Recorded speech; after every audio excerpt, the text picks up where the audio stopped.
But we're joined now by Christian Lee, the reigning one lightweight world champion. First of all, tremendous performance, another first round finish against a very dangerous opponent in Timofey Nastyukhin. Congratulations. Obviously, you're back in Hawaii now. How are you feeling, champ? Well, thank you. Yeah, back home, and I'm feeling great. Just very grateful that I was able to execute the game plan, get a first round finish, and come home to my family injury free.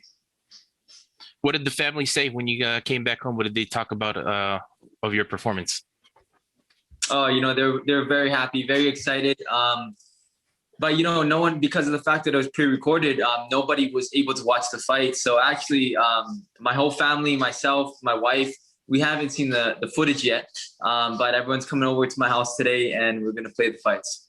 Great, great. So let's talk about your performance. Did you know it was over when you landed that short shot that hurt him? What went through your mind as soon as you got the victory? Well, this whole game plan, this whole fight camp, what we focused on was just, focusing on timing over really speed and power. And we knew that Timofey was going to bring the speed and the power, but for us, it was just about, finding the right timing to land that shot. And my left hook was able to connect. And as soon as I felt it, it really didn't feel like a hard shot, but I knew that it was right on the jaw. And I saw him go down in front of me. And that's when I was able to go for the kill and get the finish. Right. You landed like around maybe 10 unanswered shots there. Were you surprised at all at how he was able to just absorb those shots? No, we knew that Timofey was going to be a tough opponent. And, it showed on that night. Timofey was not going to quit. He was not going to go out easy. And, after the fight, he was actually upset. He wanted to keep fighting. That's just how much of a warrior he is. He still didn't want to accept defeat, and he was willing to keep fighting that night. So, big props to him. He's a tough guy, and he was a great opponent. You mentioned that in your post-fight interview that had the fight gone on, you would have taken the back. What was the game plan? If the referee hadn't stopped the fight at that point, what were you planning on doing? Well, I wanted to submit him. My goal, I trained a lot of jiu-jitsu this camp. My goal was to finish him on the ground. But of course, we work all ranges of mixed martial arts. So the strikes was able to put him out before my jiu-jitsu was. All right, let's talk about Timofey. Did anything surprise you about him in there? Was there anything that he did that you didn't exactly prepare for? No, we had a lot of great preparation ahead of this camp. Between my dad and I, we really broke down Timofey's whole game, watching almost every one of his fights we could find. And he consistently moves the same from his early fights all the way to his later fights. And, he's a dangerous opponent, but I knew that going into this match, he was just going to do what he always does, and that's try to go for the knockout. Yeah, I'm assuming everything went according to plan. You guys scouted him pretty well. How would you rank now Timofey among the opponents you've faced so far in your career? Is he the toughest challenge? Up to this point of facing him in the cage, he was the toughest opponent that I faced.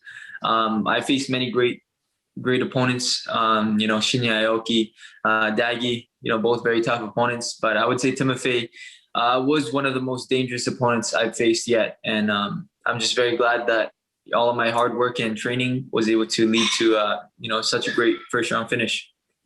Right. So a lot of people, a lot of critics doubt you, and they continue to doubt you. What message do you have for these people, and why do you think fans continue to write you off sometimes? Well, a lot of times, in this sport, people speak before they really understand what's going on. And, there's a lot of people that support me, and I'm sure there's a lot of people that doubt me as well. But I just take it all in. I keep working hard. Every fight, I just keep trying to be better. And, I'm really not too worried about anything negative that anyone has to say. I'm grateful for all of the positive support that I've been receiving. And I don't really spend much time focusing on anything else. Yeah, you continue to improve with every fight, though. Do you feel like you're reaching your peak, or is there a lot more to improve on? Oh, thank you. I really feel that I'm, starting to become the best fighter that I've ever been. However, I still feel like I'm at the beginning of my journey. In no way have I reached my peak. I feel that I have, many leaps and bounds to continue to grow. And, that's just the scary part for my opponents because at 22 years old, I'm already the lightweight champion, but I still feel that I'm at the beginning of my career. I still feel like I have a lot more to grow. You also stated before that you feel like, yeah, you're the best lightweight fighter in the world and in any organization. Do you think that tonight's victory proved that? Absolutely. Timofey was, without a doubt, one of the toughest lightweights in the world. I would say he gives any lightweight fighter on the planet a good run for their money. And I was able to put him away in the first round in impressive fashion. So absolutely, I feel that I'm the best lightweight fighter in the world, and I'm more than happy to back that up. And you pretty much beat all or most of the top guys in your division, right? In your mind, what do you think will take you to another level, another echelon of greatness? What's left for you to accomplish? For me, there's just so much that I have planned to accomplish. One thing is moving up to welterweight and claiming that belt as well. I would definitely be open to a cross promotion lightweight fight as well between champions to really see who's the best. Right now I'm just keeping my options open. I'm going to continue training hard and wait for the next big call because right now I feel ready. I feel ready to go. And I'm just looking forward to what's next. Yeah, that would be a good sight to see. One versus other organizations. Yeah, you mentioned moving up to welterweight to challenge for the belt there. That's about 13 or so pounds heavier. Do you think physically you can fill that frame without being at like a size disadvantage? Absolutely. It takes me quite a few weeks to really diet and get down to the 170 limit lightweight. So, off season, I'm walking around at 185 easily while I'm training. So I don't think that would be an issue. If you were to move up to welterweight, do you look at going for the belt straight away, or would you take on a few fights first and earn that?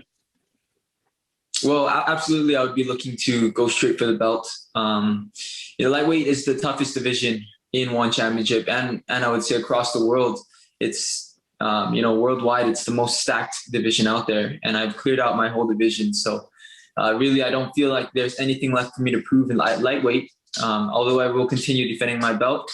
If I moved up to welterweight, I feel like I would deserve a shot right away. All right. You're going to have a baby soon, going to be a father. How does that feel? I'm extremely excited to become a father. I'm so grateful that my baby waited for me to finish my fight, allow me to hop back on the plane here to Hawaii. And she's going to be coming any day now. And I couldn't be more excited to become a father. Yeah, that's a huge milestone. And it's going to take up a lot of your time, obviously, after your wife gives birth. Are you looking to come back this year, or are you going to take a little bit of the time off? Well, I am going to take a little bit of time off once my baby is born. I plan on spending a lot of time with her and my wife, just resting and really enjoying all the hard work that I put in these past few months. So I will take a little break, but we'll see. I think I plan on coming back before the end of the year. All right. So let's talk about last week, one on TNT one, right? There was a pretty controversial fight there, which was the Eddie Alvarez versus Yuri Lapikas, right? Yes, yeah. Do you think the referee in that situation made the right decision to disqualify Eddie? Well, I'm not going to say anything negative towards the referee because it's a very tough job that they have. They have very, very big decisions to make in split seconds. And I'm sure that the ref was just looking out for Yuri's safety, and that's why he stepped in. I've been on the bad end of a disqualification as well in my career. I fought Edward Kelly in Shanghai, picked him up. I suplexed him face down, and then I punched him out. And at that point, after the fight was finished, they called the fight a disqualification, and it counted as a loss on my record. So I do know how Eddie feels, and in that way, I can feel for him. I really sympathize because I've been in his position before, just a few fights ago as well.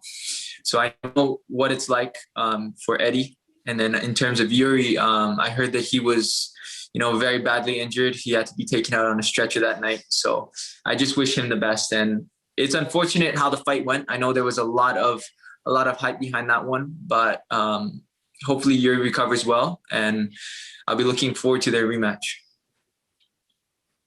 Okay, so in that fight, it appeared like Yuri was turning his head and kind of offering the back of his head. Do you think that was a little bit of poor gamesmanship on his part? Well, there's two types of fighters. There's the fighter that goes in there and treats it like it's life or death, and there's the fighter that goes in there and will play the rules. I don't feel like Yuri was wanting to get hit in the back of the head, but I do feel like it was similar to, when a fighter puts their hand on the ground to avoid being kicked in the head. I feel like it was similar to playing the rules in that sense, where he turned his head because he wasn't in a position to defend himself. So he wanted to use the rules to protect himself in that situation.